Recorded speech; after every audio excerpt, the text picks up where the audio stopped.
And we're live. Hello, hello. Good afternoon, everyone. Welcome again to the Ordinary Joe Show. This is 101 Talakayan. Only here on the Ordinary Joe Show. Every afternoon, we have a Talakayan with somebody important in the political sphere. And weekly, we have a political commentator, and you know him already, Richard Rupp, will be joining me today, not as a guest, but today as a co host, because he will be introducing someone who is important in the political realm who wrote a book, but she was also a part of the Justin Trudeau caucus just recently. But I will let Richard tell you more about that. Richard, please come in. Hi, Joey. Hello. Thank you for having me. So, Go ahead. everyone, we have a very special guest today. Her name is Celina Caesar-Chavannes.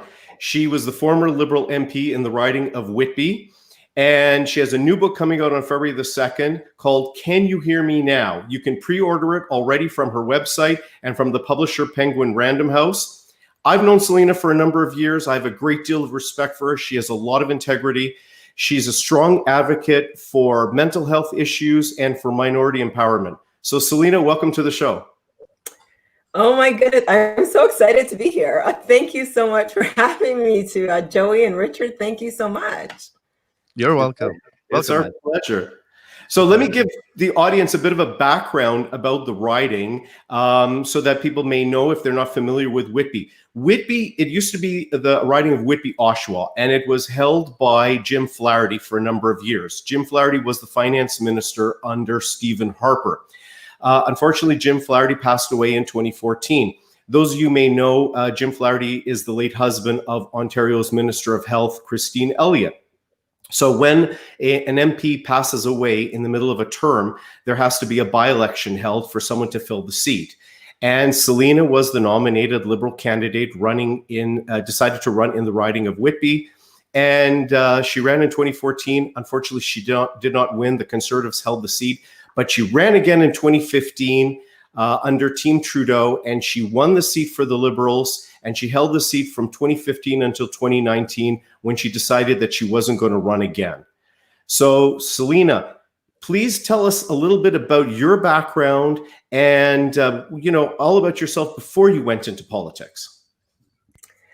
Yeah, so thank you for that very kind introduction. I'm actually podcasting from my home in Whitby, and it's about 40 minutes east of Toronto for those who want some kind of perspective as to where I am. But before I got into politics, I owned a healthcare-based research management firm. So really, I did a lot of clinical trials. As of course, right now with COVID, we're hearing a lot about clinical trials related to the vaccine. So I managed a lot of those clinical trials with various physicians.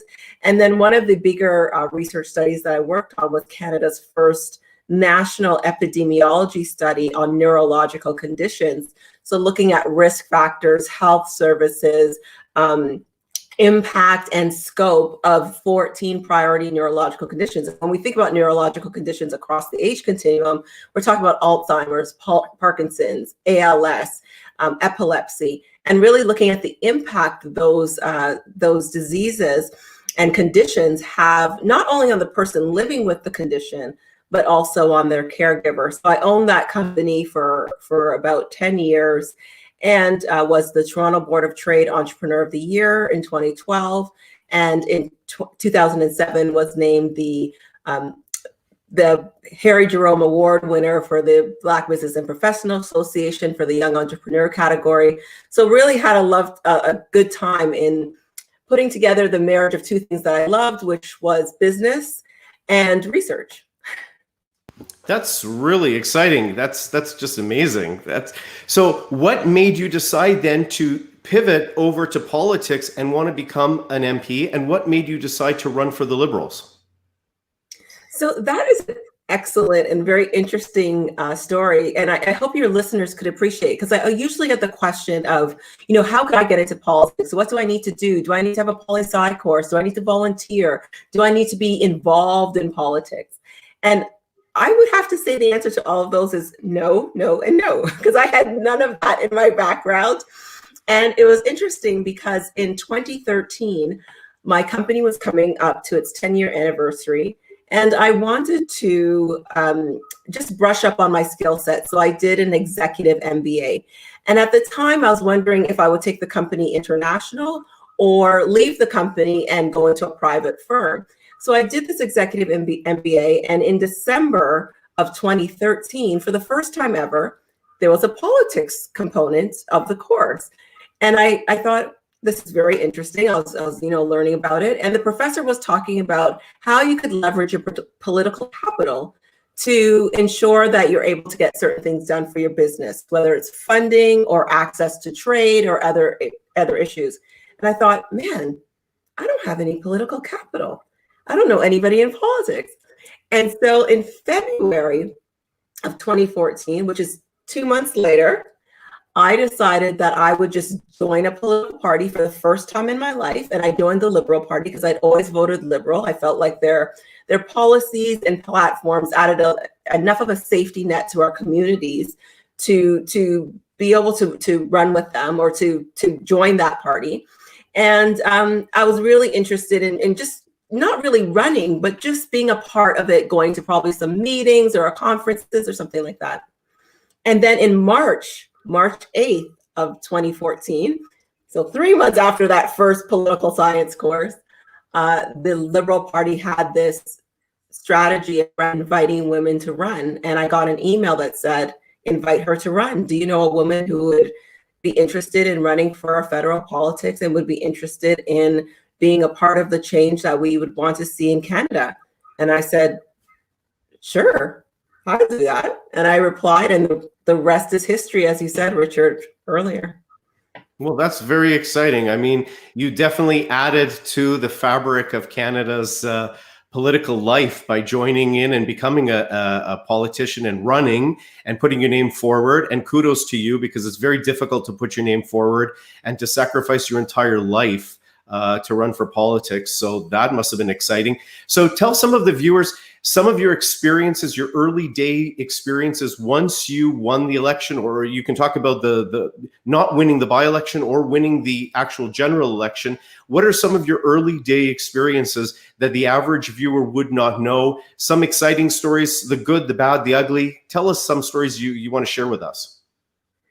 So, I mean, you know what, in running a campaign and running for election as someone who had never been quite familiar with our Canadian democratic process, the night of winning, so on October 19th at about 11 o'clock, when I saw that little check mark go beside your name as elected, that's when like the real sort of panic started. And I was like, oh my God, I actually won this thing. Now what do I do?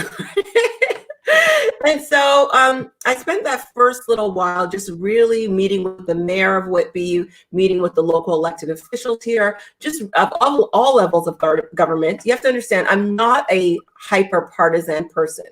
So going into politics as someone who is, you know, really level-headed, business-minded, you have to understand that about me, and we'll talk about some of the other issues that I had in politics, but not very hyper-partisan. And so I had these meetings with various constituents, the mayor, other elected officials, just to understand the lay of the land in Whitby, what they wanted to see, what they wanted to happen.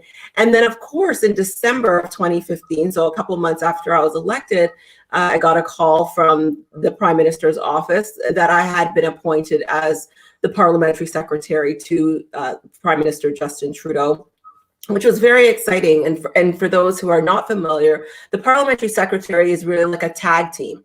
If the prime minister or cannot attend a meeting or event, either domestically or internationally, I would go on his behalf. So I had to be briefed on what he was briefed on. I had to know what he knew. Really had to catch up on my français, vous parlez en français, avec les personnes, tout le monde.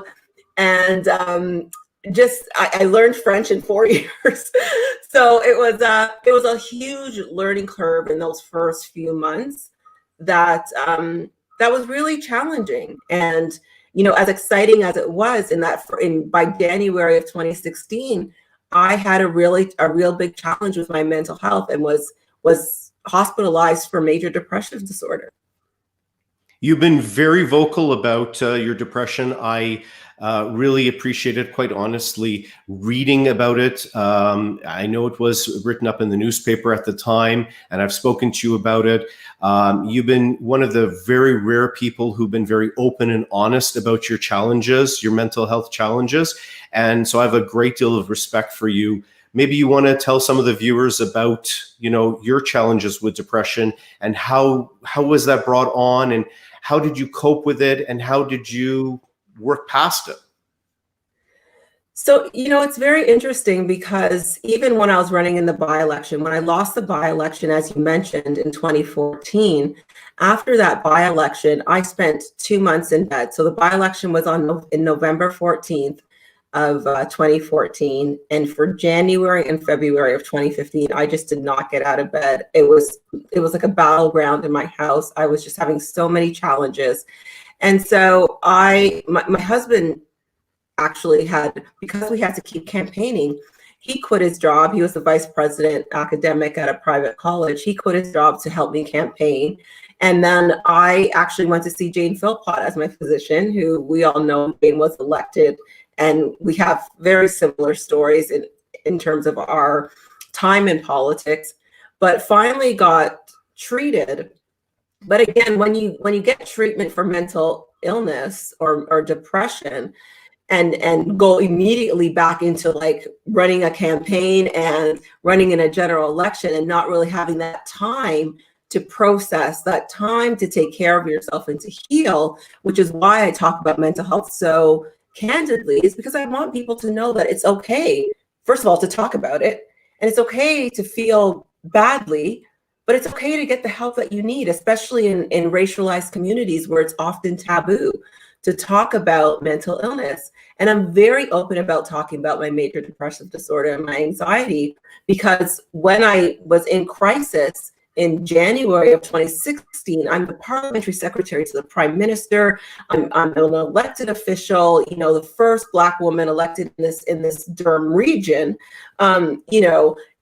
It puts a lot of pressure on you. And it forced me at that time to be very transparent with my constituents, very transparent with the people around me about saying, look, I'm perfectly capable to do this job, as many people are who struggle with mental illness, but we have to talk about it in a way that's open and transparent. Otherwise, we're going to continue to have stigma with each other. And what's even worse is that we self-stigmatize. Like, I felt badly about feeling badly, and we can't exist in that model and expect us to feel better unless we are open about talking about it. So that's what I did. Well, it was a watershed moment personally when I was able to hear about your struggles, because there's so many people who suffer depression, and everybody keeps it really hidden, and they're ashamed by it, or they keep it in the closet. They struggle with it in the dark. They struggle with it quietly. They even hide it amongst their family members, and don't talk about it, don't address it, too scared to seek treatment for it. And like you said, in racialized communities, I think that struggle is even greater because there's more of an emphasis to be your best and to show your best. So for you to come out about it and talk so openly and so transparently about it was just, to me, like I said, a watershed moment. And I thought it was just, it just put you on a higher level. And it was you were one of the first people to talk about it so openly that it allowed people to then have that discussion and to get rid, to try to chisel away at the stigma of it, so that people can realize, hey, you're not alone. Many other people suffer depression, mental health issues, anxieties, concerns. So, congratulations to you for coming out and talking about it. And of course, I wish you the best of your mental health and in your life challenges. So let's shift gears a little bit and tell us, how was it to work with Justin Trudeau? How is the Justin Trudeau behind the scenes that people don't know or not familiar with compared to the Justin Trudeau that they see on television, who's usually, very scripted and very coached on what to say and, all those kinds of things. Plus, he came from a political family, so I think he's very well versed in, the in front of the camera view versus the behind the camera view? How was he one-on-one in person? So I had my fair share of challenges with the prime minister, I think right from the beginning. As many of you are well aware, in 2015, when the cabinet was announced, and there was a big sort of push around from the Liberal Party around, this is the face of Canada. And I was challenged by that because there were a lot of racialized groups in particular that were not included in that cabinet. And to say that this was the face of Canada, it was a real slight to me, because there were no Black individuals represented, as well as a lot of other groups in that cabinet. And so I felt like, at that point, I publicly said that I was disappointed. And I guess you're not allowed to do that.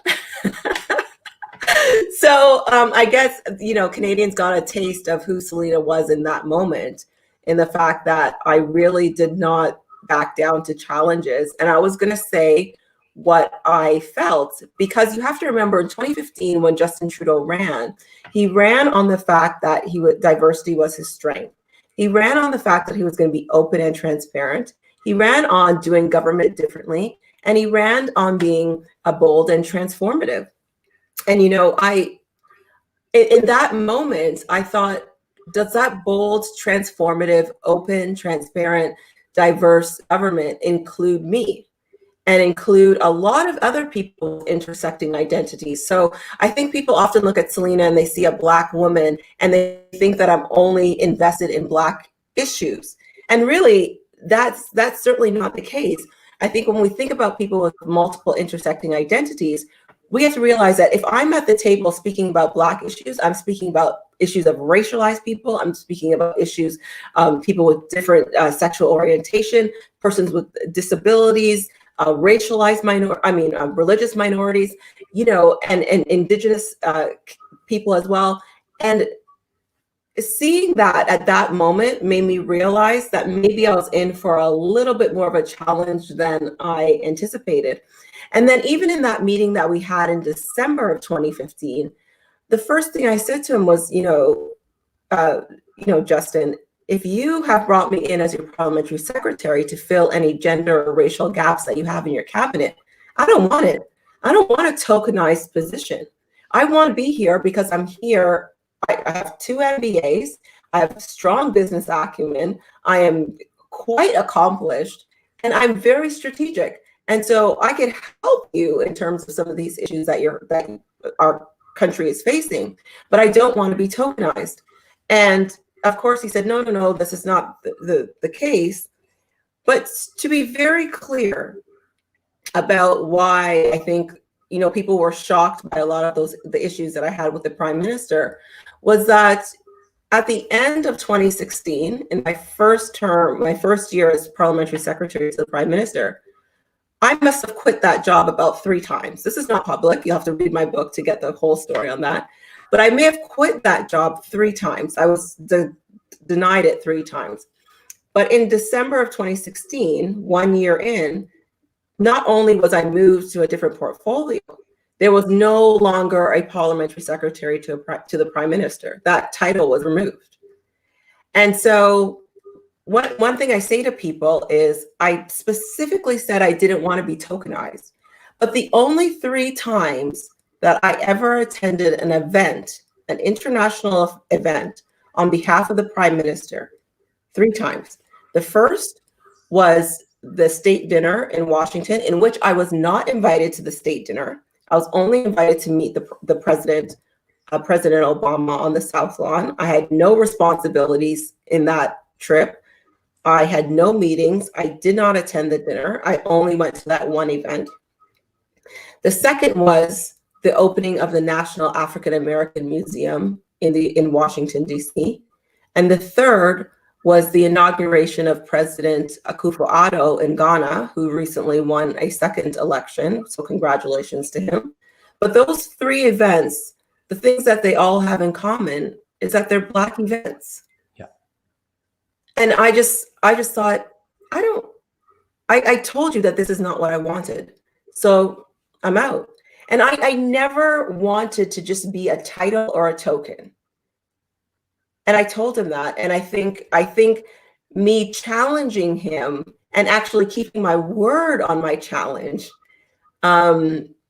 set us off in a little bit of a tense sort of situation for the following 3 years, one which I welcomed most wholeheartedly, because I was not about to back down on the principles that I came into government with. I'm glad you challenged him. Sorry, I'm glad you challenged him, because I think Justin, being the eldest son of a former prime minister, has never understood that concept of being challenged. I don't think he's ever had, is used to people saying no to him. People are usually kowtowing to him because of who he is. Personally, I've always felt after getting to know Justin that he's kind of the George W. Bush of Canada. You could take that either way, but most people would say George W. Bush would never be elected groundskeeper if it wasn't for his father being the president of the United States. And I felt the same way about Justin once you got to know him and see who the real Justin is. But I'm glad that you challenged him. I think politicians need to be challenged, and they need to be challenged by the people. It seemed so racialized. It seemed like he just took you to those events because they happened to be Black events. And when I was reading that, I was really concerned about that, because if you're the parliamentary secretary to the prime minister, you are you are representing the prime minister when the prime minister is not there, and that means you're the parliamentary secretary to the prime minister of all of Canada, not just a certain ethnic group of Canada. Right. And I was very concerned because Justin always seemed, or this new liberal party that came in along with Justin that was very different from the Chrétien and Martin years, seemed to have identity politics as one of their cornerstones. So it was like, okay, Celina ticks this box, she ticks this box. Okay, she doesn't tick this box. They don't view you as a human being. They viewed you as the sum of your parts. And that didn't make any sense to me. And I personally, I found it offensive, okay? I'm not a Black female, but I found it offensive that here's a person who's very highly qualified, very highly educated, can bring so much to the table, can bring so much breadth to the table, and they weren't allowing you to have your own independent voice. Now, my understanding, and correct me if I'm wrong, is there's a very small cadre of people that are around Justin that give him advice, and many ministers even don't have the chance to have his ear. Is this correct, or is this just the media telling us this? So I can't speak to that for certain, but I do believe that there is a small group of individuals that he really pays attention to. And you know what, I mean, people listening to this conversation might believe that I'm jaded, or I have, my aim is to indict the prime minister. That's not my intent. You have to remember that this is not the barista at the local coffee shop.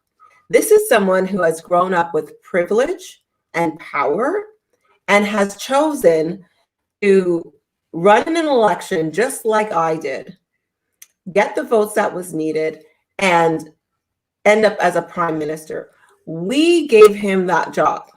Canadians gave him that job. It is a borrowed job, and one that nobody should take for granted.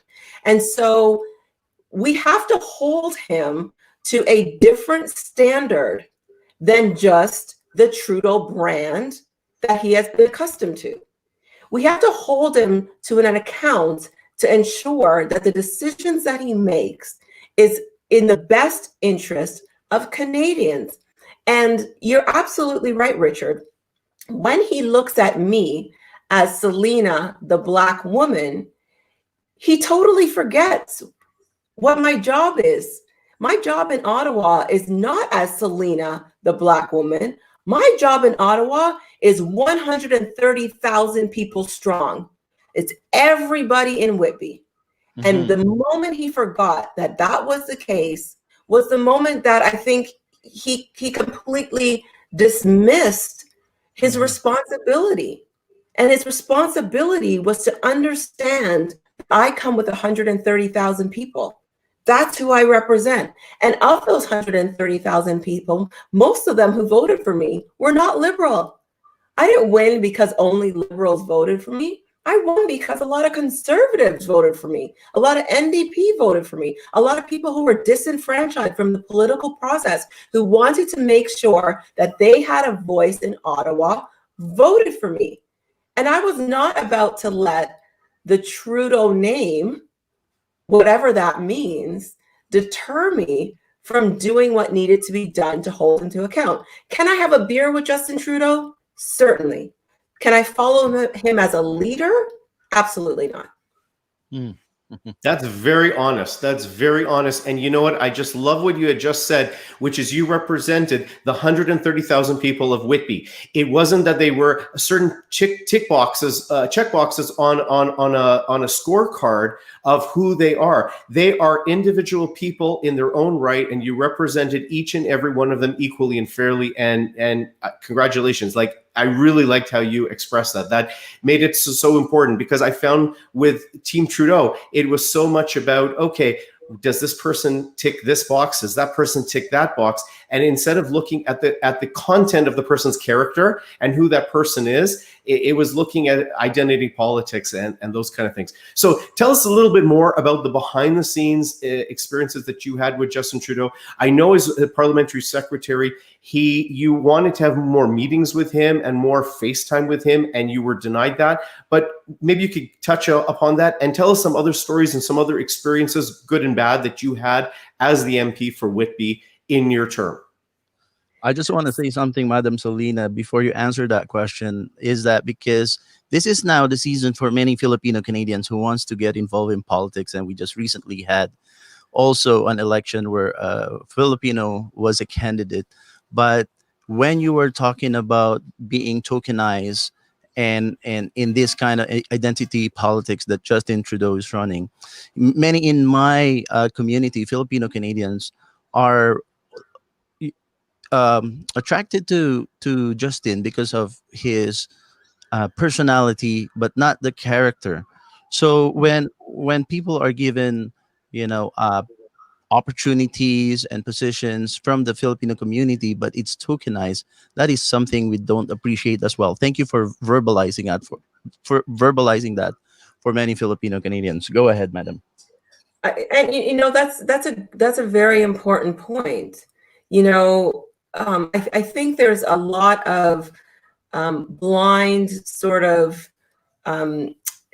following of the Trudeau brand based on the fact that Pierre Elliott Trudeau opened the doors to a lot of racialized communities in the 70s. And even when I talk to my mother right now, my mother loves Justin Trudeau.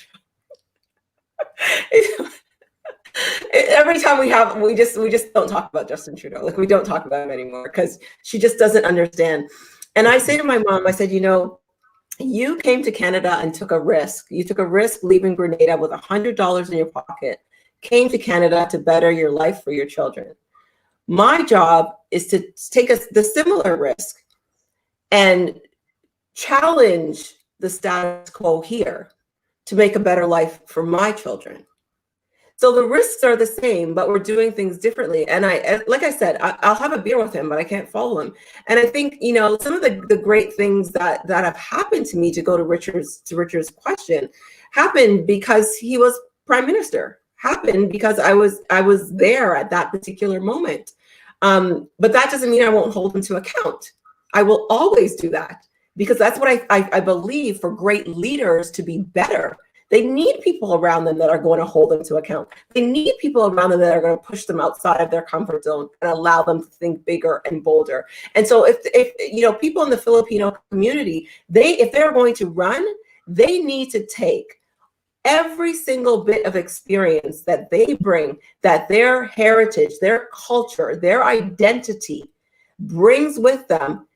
All of those things add value to an organization, to your community, and yes, to politics. So my Blackness is valuable to organizations, because I've lived my life having to navigate spaces in a very particular way.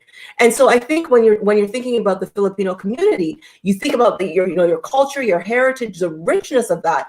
All of those bring value, and I hope I'd see a lot of them running. But some of the great stories, I mean, I think when I was in international development, that was one of the best times. I moved from the parliamentary secretary to the prime minister to parliamentary secretary for international development. And that gave me a real opportunity to see the world and see how women and girls in particular are treated around the world, and how valuable Canada is to changing the narrative. Even though we have issues here, of course, missing and murdered Indigenous women, we have our own equity and justice issues here. But it gave an opportunity to have conversations, very direct conversations with people around the world about human rights, about women's rights, about LGBTQ2 plus rights. And it was a transformational experience for me. But at the same time, in those same instances, I was denied access to buildings on the parliamentary precinct because people didn't recognize that I could possibly be an MP. And I just want to clarify this, because a lot of people have said, oh, Celina, you act like such a diva. If they don't remember who you are, it's okay. But you remember the parliamentary precinct police.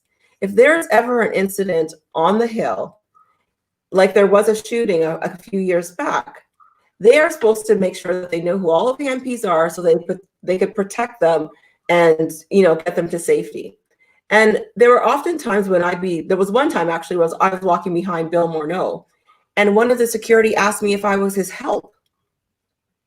And I'm like, no, I'm the parliamentary secretary to the prime minister. I come to this office every single day for the same meeting at the same time at 1 o'clock before question period every day. And up until June of 2019, so 4 years in, my husband was with me. I was denied access to my own building. And you have to really understand that the tone about that is set from the top. The tone is set from the top. When you are performative in your conversations about feminism or diversity, that it doesn't translate to the people who work with you, you have to really think that there's probably a problem with that. And I knew at one point, so in about September of 2017, I knew at that point that I really couldn't do a lot to change the minds of the people on the inside, to change the minds of the prime minister, to change their privilege and their power. So I started talking about things on the outside. And of course, I was in Oprah Winfrey's magazine. I went viral talking about my braids. I was talking about things that people wanted to hear. They wanted to know we were standing up for them on issues that may have been small, but important to them. And, I call politics a painfully beautiful experience, because just like when I talked about my mental health, how painful that was, we ended up advocating in caucus and getting $5 billion put in the 2017 budget towards mental health. So you have the beauty and you have the pain, and it was a painfully beautiful experience for me. I mean, those are some shocking stories I did not know about. And it concerns me, because some people may think it's small, but it's not. If you have a concern, if you are blocked from going to certain buildings and they don't know who you are after the first few months, let alone the first few years, that to me is really shocking. And there was so much talk in the 2015 campaign about equality, gender equality, sexual orientation equality, ethnic equality. And, it's because it's 2015, all those kind of catchphrases. It seems that it was just catchphrases. It seemed that it didn't filter down the line. And, why do you think that was? Why did that message not get through, that we should treat everybody equally, just respect people as fellow human beings? Do you have any idea why it didn't come through? So I can't, I'm not really sure I could answer that specifically, like with evidence and fact. But what I could say was, and another important caveat of this story is that I was the one dark-skinned Black female out of 338 members of parliament, the only one. So when you look through all of them and you have to memorize them, you think you memorize the easiest one first, right? Like, there's only one of her, memorize her, and then everybody else like will memorize them later. So I say that sort of tongue in cheek, because did they really want to remember me? Did they really want to value that I was there? And I think the tone is set from the top when it comes to that. And I think this is a challenge that we need to put to Canadians right now, especially those in politics and in business and positions of power and leadership. When we're talking about, of course, the Black Lives Matter movement is happening now, and people are talking about racial inequality, and people are talking about ensuring that people of racialized backgrounds get access to various positions. Are we being intentional about it?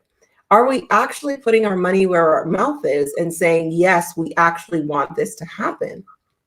Because I could tell you that, in that time that I was in politics, there were a number of instances within our own government that I was not invited to meetings that I should have been invited to.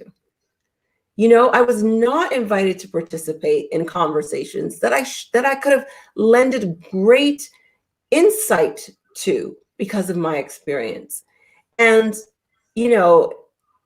at the same time, as I said to both the Prime Minister and PMO, look, I'm not going to let my ego get in the way here and say that, because I'm not invited, I'm going to whine and complain. I'm not going to do that. But what I am going to say is that as a feminist government who believes in diversity, what you're doing is wrong in excluding me. But what you're doing for our communities, go ahead. You could do them. And I'll probably criticize them too, because they don't have input from everybody. But I think that tone is set for the top. When you don't see what you are preaching reach down or trickle down into the people that work with you, you have to, as the leader, take responsibility for that. And the responsibility for that lies at the foot of the Prime Minister. He is the elected official. He is the one, not the PMO, because people say, oh, the PMO around him and they did. No, they were not elected. The Prime Minister is the elected official. And so he has the opportunity to say, no, you know what? Even though Celina is bold and, she may be a little loud and she might want to push us out of our comfort zone, she should be in this meeting. He had the opportunity to say that, and he chose not to. And that's something, and I mean, it's the same as blackface. When blackface happened, the Prime Minister was in the prairies. He was in Manitoba. And when minstrel shows or blackface shows were running rampant in Canada, I actually sent him a message after blackface with all of our disgruntled, all of our tension that happened in 2019. I actually sent a message and I said, not only do you have to apologize, what you should do is explain to Canadians why minstrel shows or blackface shows are so dehumanizing, how they were rampant in the prairies, because you are in Manitoba, you are speaking in front of the Museum of Human Rights. You could actually speak to context of these shows in the prairie provinces. And you need to say, just like a child who makes a mistake, quote unquote, you're sorry, what did you learn, and what are you going to do to fix it? He did none of those things. And so, again, you have an opportunity to set the tone, to speak to Canadians, to have them learn something, to not only apologize, but to say what you've learned and what you're going to do to fix it, what you're going to do to act, and you don't do that. And that's very performative. And I think that's why it never translated. So let me ask you, because it was really shocking to me when it came out in the news in the last election that Justin Trudeau, as far as they have on record, not once, not twice, but 3 times was out doing blackface which contradicted the whole agenda of what the Liberals were talking about, about diversity is our strength, Well, that's not the kind of strength you want to show. I thought it was very embarrassing. And how could someone that has such a woke attitude have ever done that in their life? I can tell you, I've never done anything like that. I've never even thought about doing like that. Justin and I are about the same age. I'm about a year older than him. And I know that that's the most racist, horrific, terrible thing and offensive thing that you could do. And he did it 3 times that we know of. What was your take when you first found that out? How did you feel about that? To be honest, Richard, I should have seen that coming. It was not a surprise. Not as surprised as many. What I was surprised at is that he didn't remember how many times he had done it. And you're absolutely right. Again, this person is not the barista at the local coffee shop. He's the prime minister of a G7 country. Like, put your bloody big boy pants on and understand your responsibility and your role. And this is not to say that people can't make mistakes, right? But this is an individual who grew up with an enormous amount of privilege and power around him. He has like, if anybody has read Common Ground, he has traveled to more countries than I think more than there are provinces and territories in this country, right? Like, he's traveled. He knows these things. What has happened is he thought he wouldn't get caught. He thought he was above the ability to get caught and to be held accountable for his actions. So it's oh, he made a mistake when he was young. When he was young, this is not a mistake that a worldly person makes. This is not a mistake that a conscious person makes. And maybe he just became woke. I don't know. But this is not a decision that an adult decides to make. Maybe some frat boys at a university, but not your teacher. So when you think about the context of what he did, in the context of the challenges that Black students, that racialized students have in our school system, Richard, and I mean Joey as well, like the context of the challenges that our children face in the school system, the fact that we're still looking to have more racialized teachers. You have this guy who has privilege that says, well, not only do I have privilege and I could get a job anywhere I want, but I could do anything I want up when I'm dealing with a very vulnerable set of individuals, our young people. Now, you know what?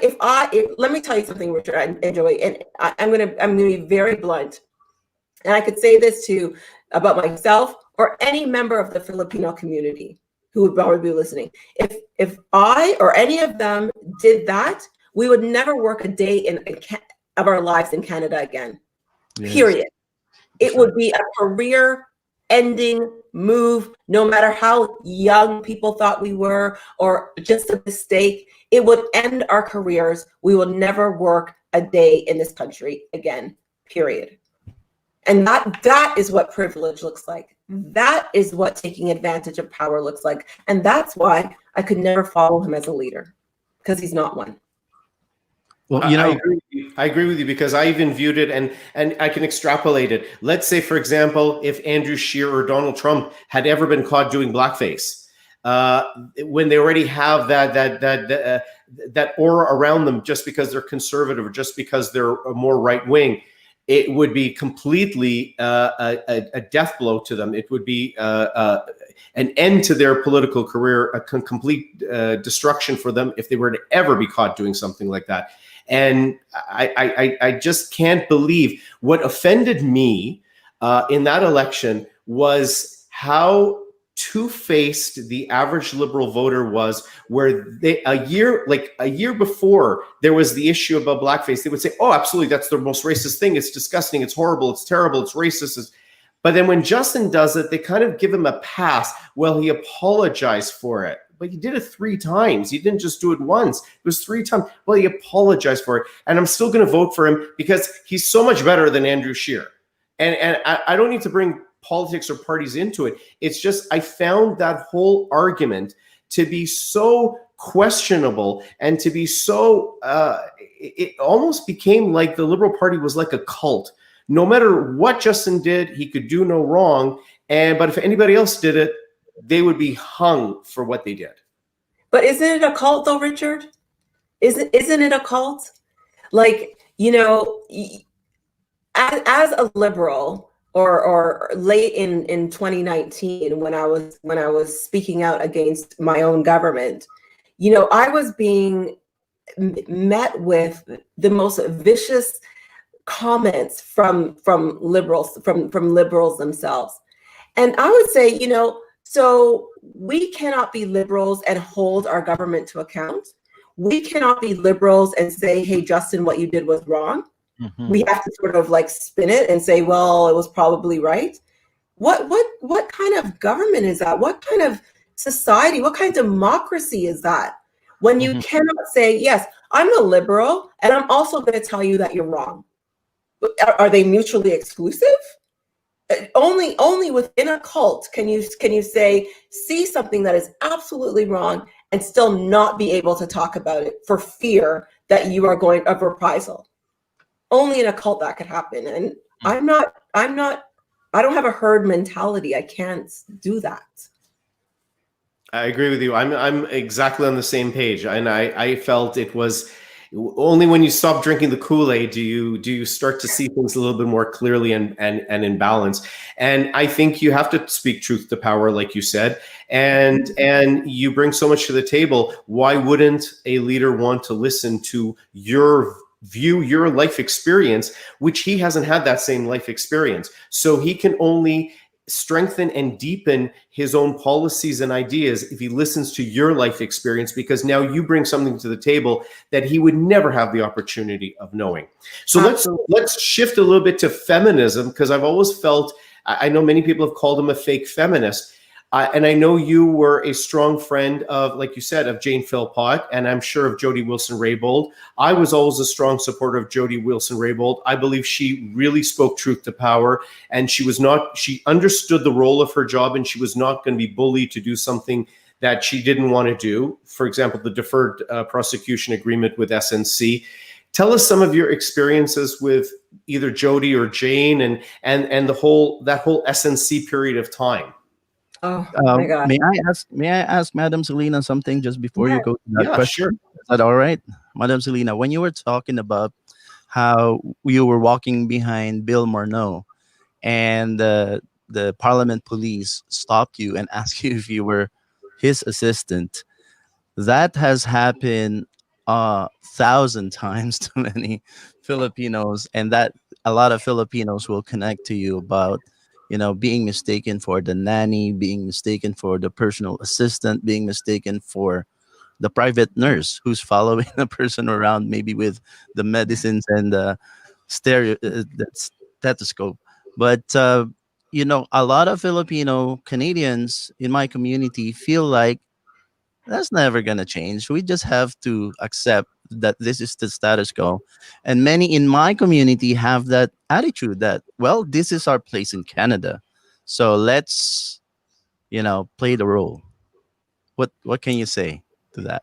Not as long as I'm breathing. No way. No, that's not our place. That's not our place. And you know what? The problem is that when we continue to sort of fit a mold or a space that was never designed for us to be there. And for politics, our democratic institutions, our government was never designed for women to be there. And certainly never designed for women of color to be there. Like, that's why we don't have a dress code in Parliament. Women don't have a dress code, right? Because why would we show up? And so we have to keep talking about it. We have to keep challenging it. We have to keep saying, no, these microaggressions, these racist sort of ideas around who we should be or what jobs we should have, and that we can't be the president or CEO, or we can't be the director of the board, or we can't be the prime minister, or we can't be the minister. That needs to stop. And they could only stop if we have conversations about them that are very public and very open.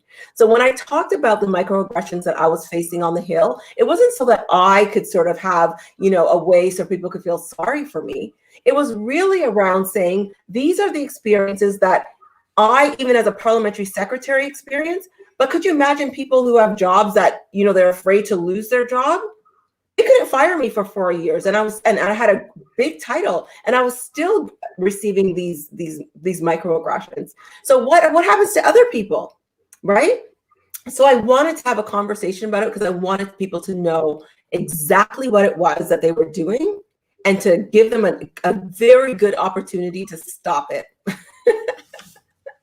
But to go to Richard's point about, I was actually texting with Jody this morning, and I had a meeting with Jane this morning, which was very nice. And look, the entire issue around SNC-Lavalin was just horrible and painful to sit through. And there's one thing that I could say that sums up my entire feeling about SNC-Lavalin. A couple of years ago, the Me Too movement was really big. Everybody said that we should believe women. When women said they were harassed, when women said they were bullied, when women said that they had some kind of assault, we should believe them. Every single liberal, every single one, put hashtag Me Too, hashtag believe her. But when Jody said that, Miss Wilson-Raybould said that she was being bullied by the prime minister, all of a sudden they changed their hashtag from believe her to leave her. Right? So you believe her when it's convenient for you, and you leave her when it's not convenient for you. And I'm sorry. I can't roll with that. And so it was easy for me to stand with Jody. It was easy when Minister Philpott said that she did not have confidence in the government. Now look how many portfolios Minister Philpott had in that 42nd Parliament. Minister of Health, Minister of Indigenous Services, President of the Treasury Board, Minister of Digital Government. 4 very important, very highly important portfolios. If she says, hey, Justin, I really don't trust this decision that you're making, don't you think he should pay attention? If you trust her to do all of these things, Canadians should have just known based on that demonstration that if she said she didn't trust his judgment, then maybe something was actually wrong with his judgment. And so for me, it was I could believe her when it's convenient idea and leave her when it's not. No, I didn't like that at all. And I decided to not only not run again, but to leave Liberal Party and sit the rest of my term, even if it was a couple months as an independent. And you know what? I can completely concur with what you said. Those who may not know me on the show, I was an official of the Federal Liberal Party for 7 years. I am now a conservative. I've left the Federal Liberal Party. But everyone who was, like, I can pull back the curtain on the Liberal Party, and correct me if I'm wrong, I know Jane Philpott well, and I knew that within the PMO and the immediate direct staff, if there was an issue, if there was a situation that they needed a strong minister, one of the strongest ministers they had was Jane Philpott, and they brought her in to all sorts of those things. Minister of Health as a medical doctor, Indigenous Affairs because Carolyn Bennett wasn't doing such a great job, and they had to divide up that ministry. And then Treasury Board. She was the go-to person. She was the hard worker. She got things done. She was very well respected. But the moment she stood with Jody, and I believe Jody 110% with what she said, I believe she was put under pressure for so many different political reasons, not legal reasons. Completely illegal the way they handled it, but for political reasons, they had to try to benefit SNC. I believe what Jody said, that she was put under pressure when Jane sided with Jody and sided with the side of right. They were so quick to throw her out like yesterday's garbage, both of them. It was, to me, just personally disgusting. Yeah, you're absolutely right. I have nothing else to say because you're absolutely right. I'm very passionate about politics. I've been involved in politics since I was 14. My mom would drag me as a young teenager to go volunteer for liberal candidates federally and provincially. So, to me, it's just something just in my blood. So when I see and for me also, when I see something that is so obviously right and wrong, you got to stand on the side of right. And to me, that, and I have many liberal friends who would argue with me that Jody was, she wasn't a team player, or she was wrong, and Trudeau. And you know what? It's so black and white to me. It's so obvious. If you look at the evidence that she brought forward, that she was being bullied and pushed to go a certain way. So I'm glad to see that you had sided with them. So let's go back to, what were some of the reasons you decided not to run again? So if I could just hold on, if I could just pick up on that last issue around Miss Wilson-Raybould, you bring up a really great point around her being bullied, and whether or not people believe it as right or wrong, good or bad, Richard, the fact that it wasn't even acknowledged is the problem. Again, with the Me Too movement, it was around acknowledging that what the women were saying was true. And I kept sitting beside Jody when, of course, she was kicked out and was an independent. And I said to her, if the Prime Minister were to just stand up right now and say, I acknowledge how you feel, I acknowledge that that's how you felt, we would look like chumps. But he never did that. He never had the will, the strength, the leadership to just say, I acknowledge you. And I think that was the most hurtful part. I believe like the humanity of that place was removed in those last few months. But to your question specifically, I've alluded to some of the issues that I had with the Prime Minister, excluding my voice from a lot of very important conversations, especially conversations related to the Black community. I just knew that they were not listening to me anymore. And there was no point in staying in a situation where I was no longer respected, where I was no longer listened to, and where I was continuously being marginalized. And so why would I run again? Why would I run again under a leader that I couldn't follow?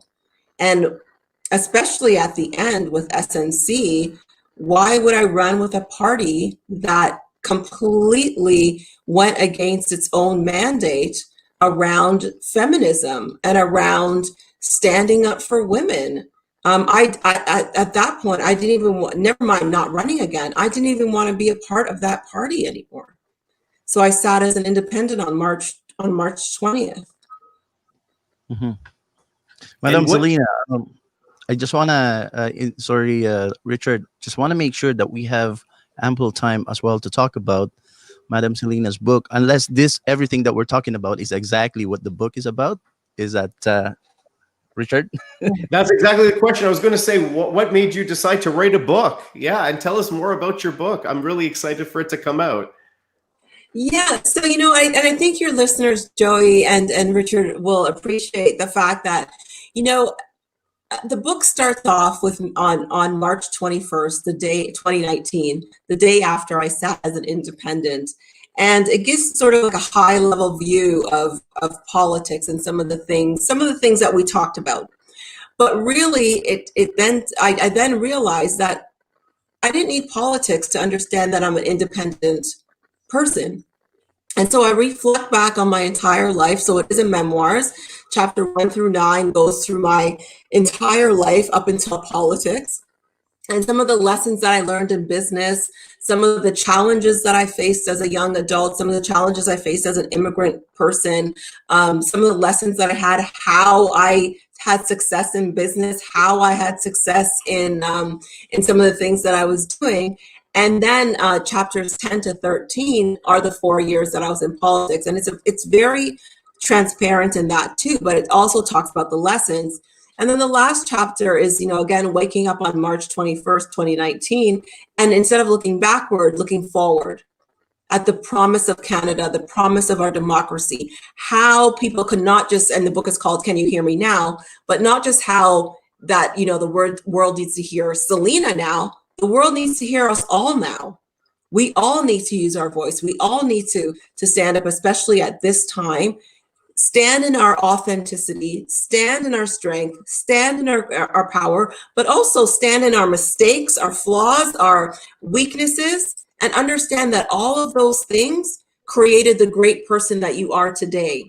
So why are we ashamed or hide or feel guilty about all of those things when they strengthened you? They allowed you to be here. And that's why I talk about politics as being the most painfully beautiful experience that I had, because as painful as it was, as many mistakes or as many as challenges that I faced, it was still a beautiful awakening for me. It was an opportunity for me to learn some lessons, to really understand how powerful I am in my authenticity, and to understand the power of my voice and the power of everyone's voice when we collectively use it for social justice. Well, that's amazing, because, a saying that I always ascribe to is, what doesn't kill you only makes you stronger. Yes.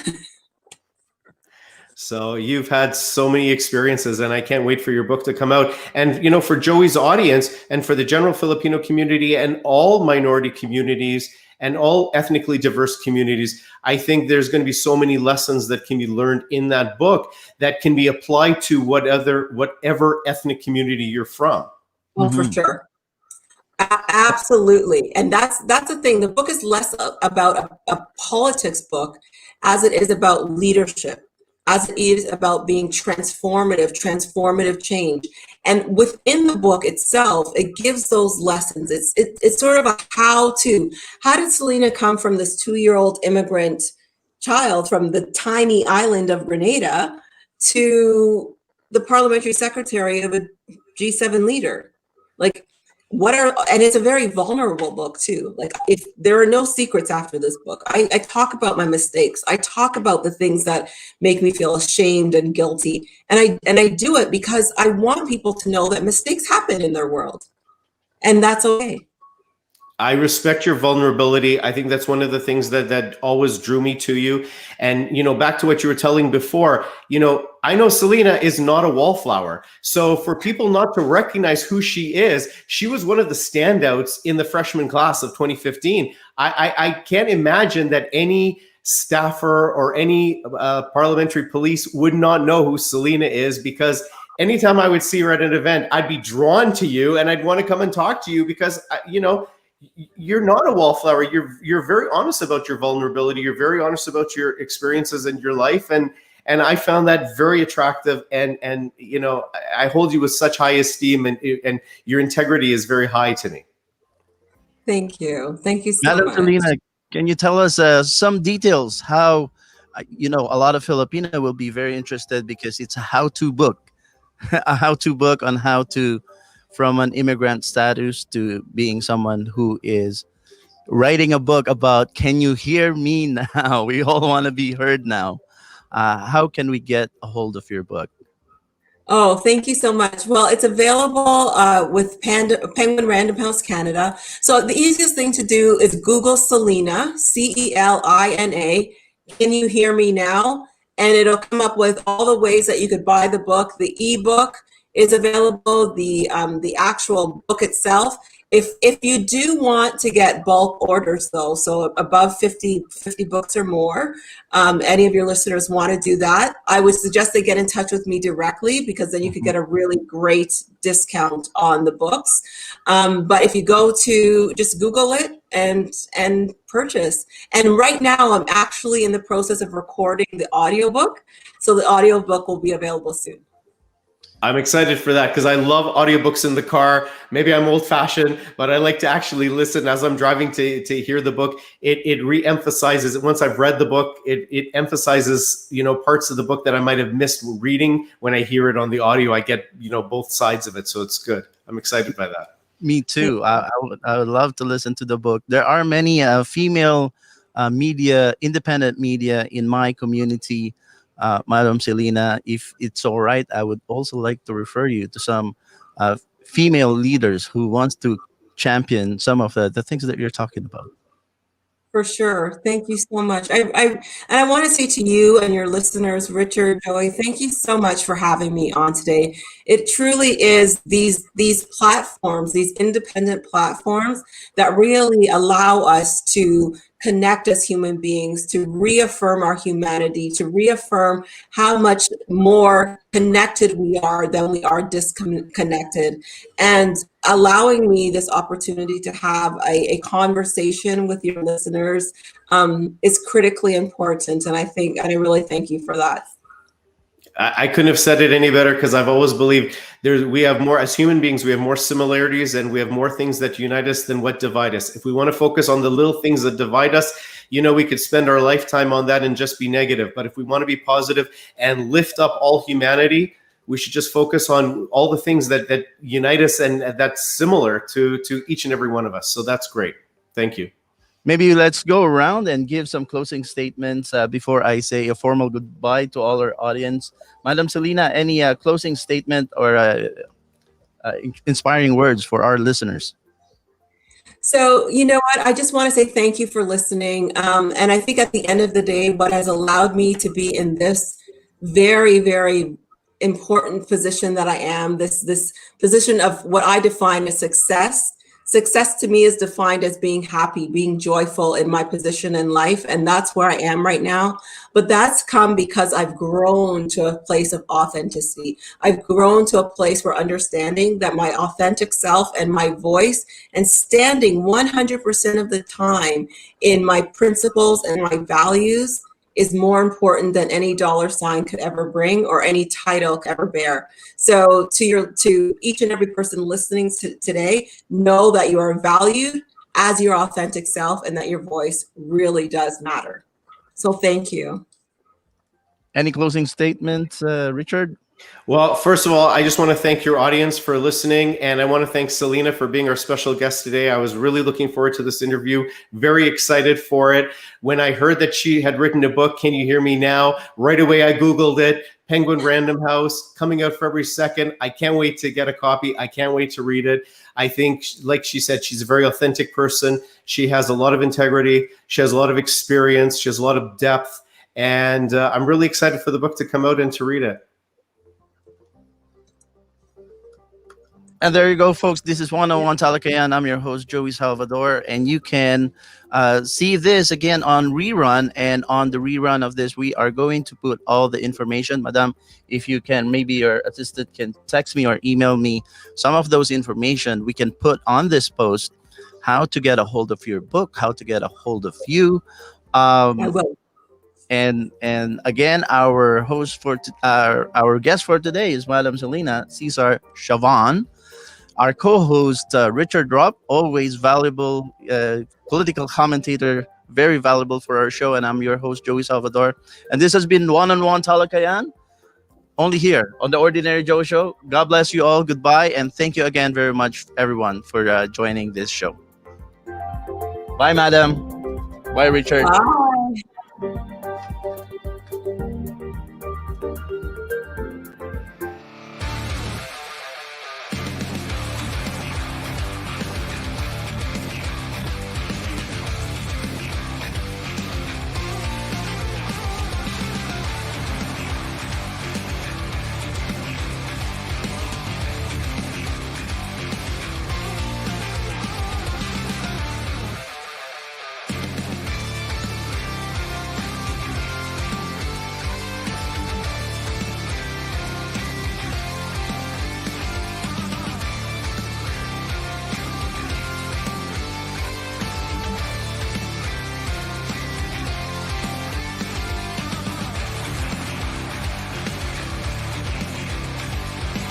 You're the original Ordinary Joe, but I'm an Ordinary Joe too. My name is John Tory. I'm the mayor of Toronto, and you are watching The Ordinary Joe Show. And this is Ordinary Joe right here. He's right here.